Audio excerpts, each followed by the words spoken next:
What's up YouTube? Welcome to the video. For all of you back in Canada, I hope the holiday was good. I'm just out here getting some groceries on a nice cool afternoon. Something I wanted to talk about quickly in this video here was something I heard in a Sam Harris talk I was listening to. I'll link it probably in the description below or maybe on screen somewhere, because I think it's really good and it's only about 5 minutes, the little snippet. But what he was talking about in the video was events in people's lives where they really step back and reconsider what they've, spent their time doing. He was talking about like a terminal illness, and whether that's you getting the call or someone you know or someone you love getting that. In those moments, like, it's not necessarily that people regret how they spent their time, although that's probably one thing, but more so they regret the things that they cared about leading up to that point. And I've been kind of thinking about that in the perspective of, being 20 years old and people my age and myself, of what we spend our time doing, but also what we're looking forward to all the time. And it's kind of conditioned in our culture of, you go to grade school and, you're in elementary school, you're preparing to go on to high school. And so you complete that and you move on. It's like, okay, I'm getting closer to the next thing. And then in high school you go and you get into college, and it's like, okay, still going to the next thing. And then you graduate college and you go and get a job and you're still working towards this thing. You don't really know what it is, but supposedly everyone knows what they're all working towards.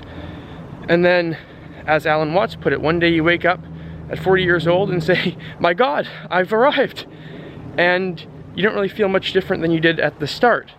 And all that's changed is 30 years in your life. And how I've really been putting this into context is, with when people age, my grandparents, just other relatives that I have, it's like those are things that are very impermanent that we can know are going to come to an end in the near future, sometime like that.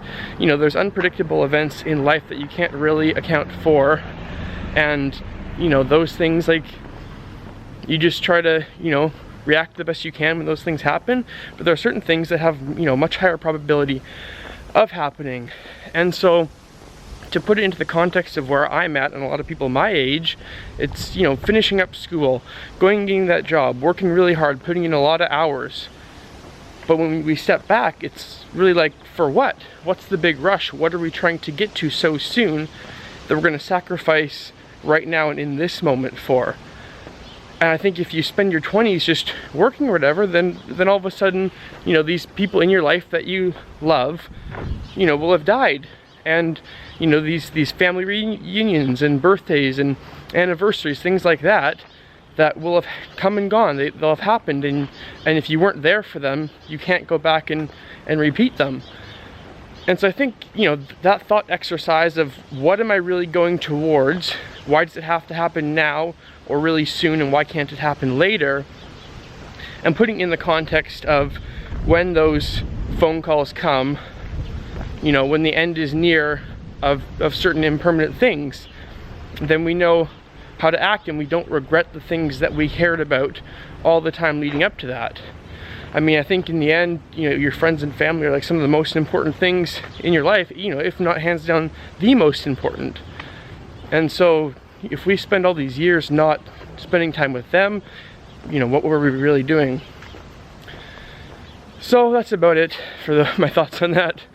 I hope you can take something away from that. But yeah, I'll put the Sam Harris video somewhere on screen or in the description. I'd really recommend checking it out. But that's all. So thank you for watching. I'll talk to you in the next one. Peace.